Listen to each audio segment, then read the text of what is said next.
3 hari kemudian, Bintang sudah diizinkan untuk pulang ke rumah. Bintang sudah disambut oleh para sahabat termasuk Sisi juga ada di kediaman Bintang. Sisi sangat antusias dengan kepulangan Bintang. Bintang berjalan dengan diikuti Devan dan juga Kevin, sedangkan sang putri digendong oleh Bintang sendiri. Ketika Bintang membuka pintu, "Selamat datang di rumah kembali," sorak para sahabat membunyikan trompet dan juga ruangan yang sudah dihias sedemikian rupa oleh mereka untuk menyambut kepulangan Bintang dan putrinya. "Terima kasih," ucap Bintang terharu. "Selamat ya Bintang atas lahiran putrinya," ucap Sisi. "Maaf aku baru bisa datang." "Iya tidak apa garis bawah apa Sisi, makasih ya kamu sudah nyempetin untuk datang," jawab Bintang. "Iya Bintang, apa aku boleh gendong?" tanya Sisi. "Boleh dong," Bintang memberikan putrinya kepada Sisi. "Hani, duduk dulu," ucap Devan. Bintang duduk di dekat Della mereka mengobrol bersama David dan juga Julie. "Jul, kapan kamu mau nyusul?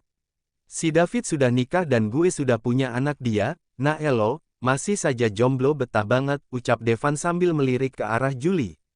"Ah elo, seneng banget ngecengin gue, jodoh gue udah digondol kali lain," jawab Julie. "Yakin lo, cowok seganteng elo ditinggal sama cewek," ledek David. "Diam lu, gue benar-benar lagi patah hati, malah diledekin," jawab Julie. "Makanya grecep dong, tuh lihat si David yang awalnya suka ribut sama Della, tiba-tiba kawin saja," ucap Devan. "Elo kira gue gampang dapetin bini gue juga banyak perjuangan asal lo tahu, bahkan ditolak berkali-kali," jujur David. "Makanya jangan suka celap garis bawah celup jadikan aku pun ragu untuk menerimamu," jawab Della. Bintang dan Sisi mereka saling mengulum senyum. "Itu kan dulu," jawab David malu. "Tuh si Sisi mas jomblo loh, dia juga kelihatannya baik dan keibuan," bisik David kepada Julie sambil melirik Sisi yang sangat hati garis bawah hati menggendong putri Bintang. "Ah elo, kayak gak tahu saja, semenjak kejadian waktu itu dia so jual mahal bahkan walaupun ketemu juga dia tidak pernah tuh mau nyapa gue. Tadi aja pas kita papasan dia malah lebih milih cari jalan lain daripada ketemu gue," kata Julie. "Lo sih, waktu itu main bentak aja padahal kan dia gak ada salah sama lo," ucap David. "Tahu malas Julie," tapi pandangan dia masih ke arah Sisi.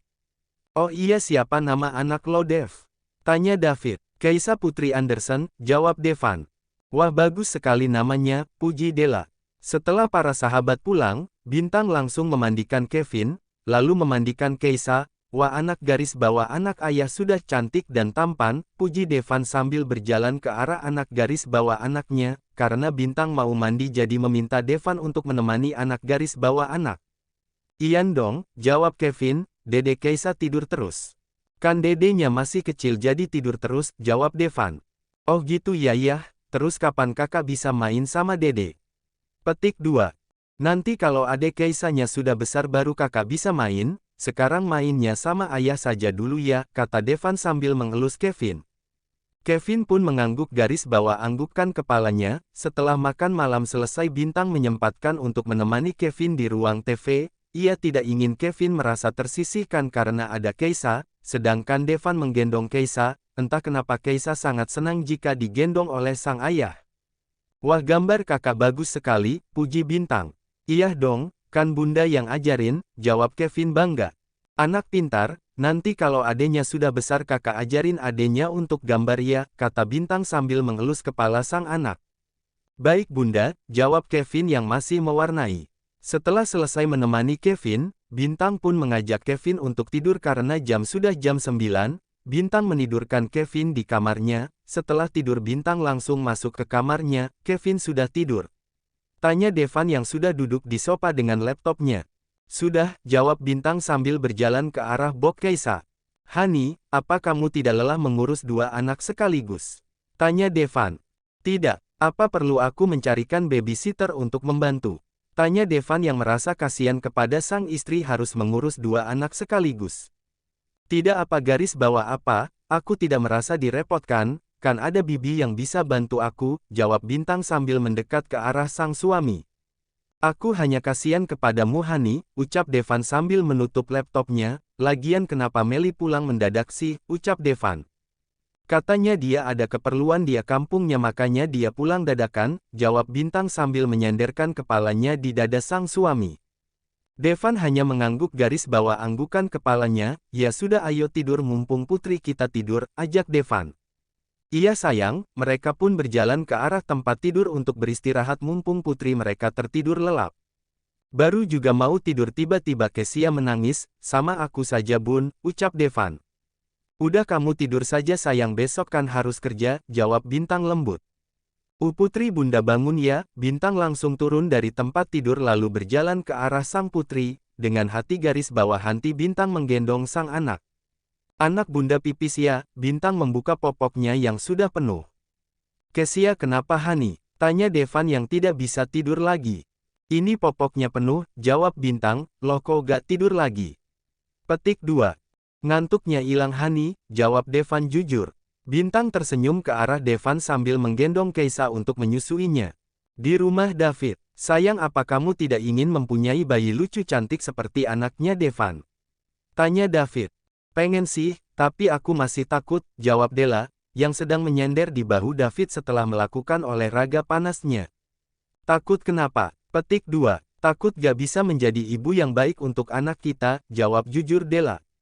David seolah mengerti ucapan Della, mungkin karena Della anak broken home jadi banyak ketakutan, ya sudah jangan dipikirkan lagi perkataan aku, sekarang kita tidur saja ya, ajak David ke pasar sang istri.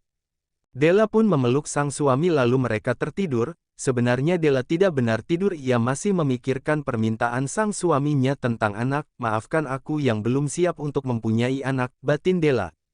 Jam sudah jam 4 lagi tapi Keisa masih segar saja matanya sehingga Bintang dengan setianya menemani sang putri, sedangkan Devan ia juga baru tidur satu zaman karena besok ia harus pergi ke kantor beberapa minggu kemudian.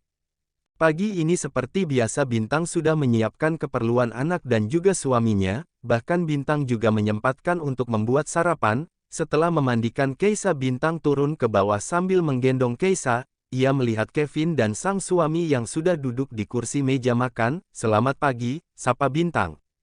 Pagi bunda, jawab Kevin. Bi, tolong bawa Keisa untuk berjemur ya, pinta Bintang kepada Bibi yang sedang menyiapkan sarapan untuk Kevin. Baik non, balas Bibi sambil menggendong Keisa.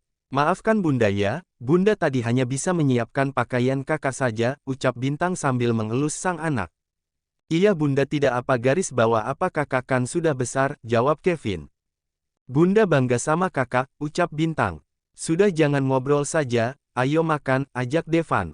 Mereka pun sarapan dengan tenang, setelah selesai sarapan Bintang mengantarkan Kevin dan sang suami ke depan rumah untuk berangkat, hati garis bawah hati ya sayang, maaf bunda belum bisa nganterin kakak, nanti pulang sekolah bunda jemput kakak oke, ucap Bintang sambil mencium kening Kevin. Iya bunda, jawab Kevin tersenyum, kan ada ayah, ya kan ya, ucap Kevin sambil melihat ke arah ayahnya. Iya dong, jawab Devan. Hati garis bawah hati ya sayang, ucap Bintang kepada sang suami. Iya Hani, kamu juga hati garis bawah hati di rumah ya, ucap Devan sambil mencium kening sang istri. Bintang tersenyum sambil menggunakan kepalanya. Setelah kepergian anak dan suaminya, Bintang berjalan ke arah taman belakang untuk menemui putrinya, putri bunda, ucap Bintang sambil mengambil Keisa dari gendongan Bibi. Masih ya Bi sudah mau membantu saya, kata Bintang ramah. Iya tidak apa garis bawah apa non, jawab Bibi. Oh iya Bi, gimana kabarnya Meli? Kapan katanya mau balik kerja lagi? Tanya Bintang kepada Bibi. Bibi kurang tahu non, ucap Bibi. Gak ada cerita sama Bibi ya, kemarin pas aku mau hubungi Meli tapi no-nya sudah tidak aktif, ucap Bintang. Setahu Bibi kemarin adalah hari pernikahan Meli non, jadi bisa jadi Meli sedang sibuk. Oh Meli izin pulang mau menikah, kok gak cerita, coba kalau cerita mungkin aku akan memberikan kado untuknya, jawab Bintang. Iya non, mungkin malu untuk cerita on. Iya mungkin Bi. Oh iya Bi nanti aku titip Keisa ya, soalnya tadi aku sudah janji kepada Kevin mau menjemput Kevin di sekolahnya. Iya non baik, jawab Bibi. Selama Bintang di rumah, Bibi yang selalu menemani Bintang setiap hari jika Bintang sedang butuh teman cerita. Di tempat lain, Julie sedang berada di sebuah stasiun kereta, ia ingin memperbaiki hubungannya dengan Sisi, itu dia, Julie langsung berjalan ke arah Sisi yang sedang duduk di kursi tunggu. Sisi, ucapnya. Sisi melihat ke arah suara, ia menyempitkan kedua alisnya, ngapain lo ke sini? Tanya Sisi. Gue sengaja ke sini untuk mencarimu, jawab jujur Julie. Ngapain lo cari gue, jawab ketus Sisi. Bisa biasa saja gak ngomongnya gak usah kayak gitu, gue sini berniat baik ingin meminta maaf kepada lo tentang waktu itu, ucap Julie tulus. Setelah sekian lama, lo baru meminta maaf sekarang setelah lo dicampakkan oleh babysitter Kevin. Sisi tersenyum sinis. Sisi sudah mengetahui tentang Julie dan Melly, ia tidak sengaja mendengarkan perdebatan Julie dan Melly waktu itu, bukan Sisi cemburu sama Melly namun Sisi sakit hati ketika Julie membentaknya gara Julie sedang memikirkan Melly. Tahu dari mana lo tentang gue dan Melly? Tanya Julie curiga. Gak penting gue tahu dari mana, yang jelas jika lo sedang ada masalah sama orang tidak usah lo lampiaskan kepada orang lain apalagi orang itu tidak punya masalah sama lo, ucap Sisi langsung meninggalkan Julie yang masih duduk di kursi tunggu. Lo gila ya, bentak Sisi. Yah gue gila karena lo, ucap Julie. Sisi terdiam ia tidak ingin menanggapi Julie. Sisi menatap tajam Julie, gue suka sama lo Sisi, ucap Julie. Tapi gue enggak, ucap Sisi tegas. Gue akan membuat lo suka sama gue sih, walaupun lo tidak suka sama gue tapi gue akan terus mengejar lo. Bodoh amat, lepasin gue mau pergi, ucap Sisi kesal. Gak akan, Julie masih memegang tangan Sisi, ia tidak ingin kehilangan Sisi lagi.